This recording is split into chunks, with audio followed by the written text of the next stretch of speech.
Vote के पथ में आपको लेके चलेंगे मुंबई में, और मुंबई में आपकी मुलाकात कराएंगे उत्तर मुंबई के बीजेपी प्रत्याशी पीयूष गोयल से।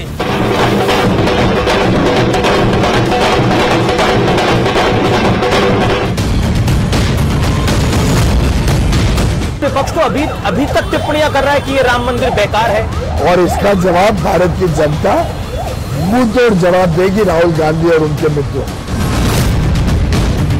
यहाँ पर जय श्री राम के नारे हैं, और एक बार फिर नरेंद्र मोदी की हैट्रिक की बात है। फिर एक बार मोदी सरकार ही अब की बार 400 पार। नमो रथ है वो मुंबई, नॉर्थ मुंबई की गली गली से गुजर रहा है।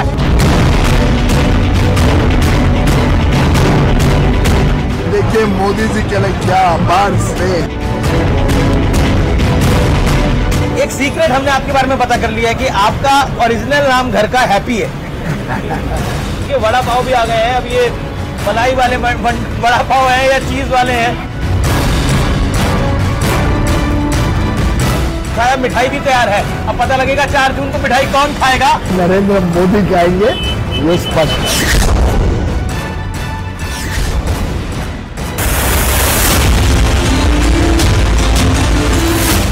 मुंबई की नॉर्थ लोकसभा सीट केंद्रीय मंत्री और बीजेपी के दिग्गज नेता पीयूष गोयल की दावेदारी के साथ ये सीट अब हॉट सीट बन चुकी है, जहां पीयूष गोयल का मुकाबला कांग्रेस के भूषण पाटिल से है। तो आज वोट पथ में पीयूष गोयल के साथ इस सीट का मूड और मिजाज जानने की कोशिश होगी। नमस्कार व्यूअर्स, आप मेरा बैकग्राउंड देख के तो समझ ही गए होंगे मैं इस समय कहां मौजूद हूं। मैं मौजूद हूं आमची मुंबई में, यानी माया नगरी में। लेकिन लोकसभा का चुनाव चल रहा है और इस महापर्व में सबसे कठिन पथ है, इस कड़कड़ाती धूप में, इस हुमस वाली गर्मी में, वो है वोट का पथ। और आज हम वोट के पथ में आपको लेके चलेंगे मुंबई में, और मुंबई में आपकी मुलाकात कराएंगे उत्तर मुंबई के बीजेपी प्रत्याशी पीयूष गोयल से, जो कि बीजेपी के कद्दावर नेता हैं, दिग्गज नेता हैं। लेकिन आखिरकार उनकी रणनीति अपना पहला लोकसभा चुनाव लड़ने की कैसी है? हमेशा बैकरूम बॉय रहे पीयूष गोयल, आखिरकार लोकसभा चुनाव किस दमखम के साथ लड़ रहे हैं, या फिर उन्हें अभी भी कुछ हिचकिचाहट है? आज हर पहलू पे बात करेंगे। साथ ही 400 सीटें क्यों चाहिए बीजेपी को, इसके पीछे बड़ा प्लान क्या है, उसको डिकोड करेंगे आज हम मुंबई के इस वोट पथ से।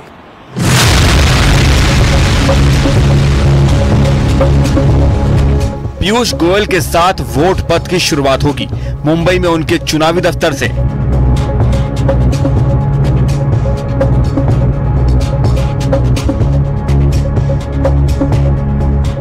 और जैसा मैंने आपको बताया था, आज हम आमची मुंबई में हैं, और आज हम मुंबई नॉर्थ की कॉन्स्टिट्यूएंसी को कवर कर रहे हैं, और यहां से चुनाव लड़ रहे हैं केंद्रीय मंत्री पीयूष गोयल। इस समय हम पीयूष गोयल के केंद्रीय कार्यालय पे मौजूद हैं, और यहां पर हम जानने और समझने की कोशिश करेंगे कि बैकरूम बॉय पीयूष गोयल आखिरकार अपना चुनाव किस दमखम के साथ लड़ रहे हैं। तो आज का वोट पथ केंद्रीय मंत्री पीयूष गोयल के साथ।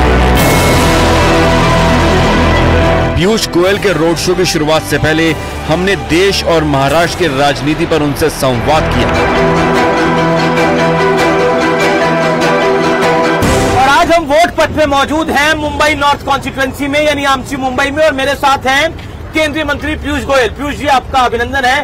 बैकरूम बॉय से अब आप लोकसभा कैंडिडेट हैं, राज्यसभा में इतने साल रहने के बाद लोकसभा का आप चुनाव लड़ रहे हैं। बहुत आनंद आ रहा है। एक वर्षों तक दूसरों को लड़ाना का अनुभव तो बहुत अच्छा आया, लेकिन कैंडिडेट की साइकोलॉजी कुछ अलग ही होती है, वो इस बार अनुभव करने को मिला।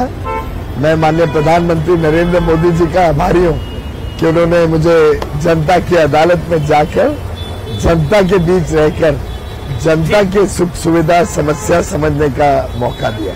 लेकिन महत्वपूर्ण ये है कि जब आप तो महाराष्ट्र की राजनीति में लगातार बने हुए हैं, लेकिन अब जब ये जो लोकसभा चुनाव हो रहा है, इस राजनीति में करवाहट बहुत आ गई है।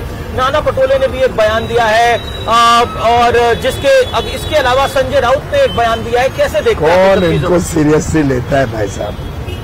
ये एक स्पेंट फोर्स है।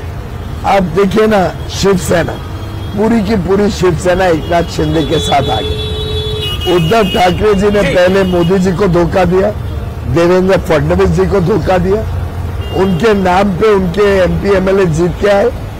उसके बाद एक मुख्यमंत्री बनने का और अपने लड़के को स्थापित करने का उनके जो लालसा थी, उसने उनको इतना कमजोर बना दिया कि उन्होंने धोखा दिया, दगाबाजी की मोदी जी और फडणवीस जी के साथ। और अब देखिए, इतनी खराब सरकार चलाई महाराष्ट्र में, एक ऐसी सरकार जिसने कोई निर्णय नहीं लिए, ऐसी सरकार जिसका मुख्यमंत्री कभी मुख्यमंत्री कार्यालय नहीं गया।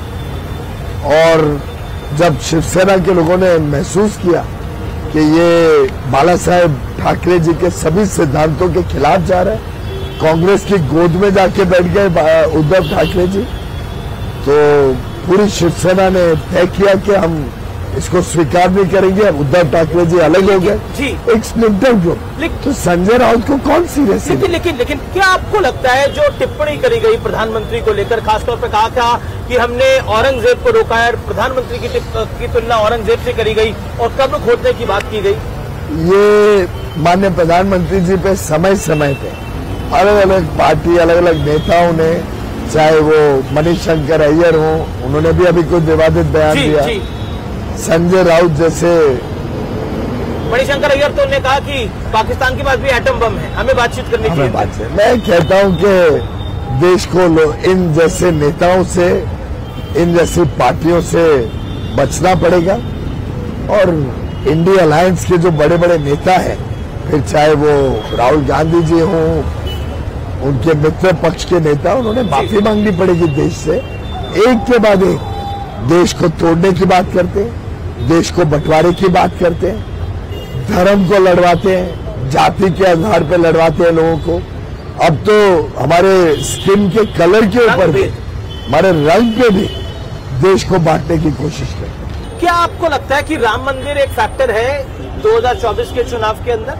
हमारी आस्था का सवाल है। 140 करोड़ भारतवासियों की आस्था, हमारी इतिहास प्रभु श्री राम के साथ जुड़ा हुआ है।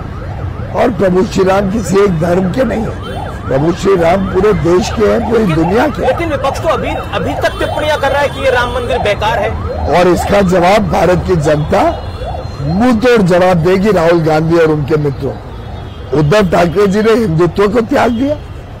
उद्धव ठाकरे जी ने बाला साहेब के कहे हुए हर उस विषय को नजरअंदाज किया है जो मूलतः सिद्धांत थे शिवसेना के। राहुल गांधी जी तो बॉयकॉट किया उन्होंने प्राण प्रतिष्ठा।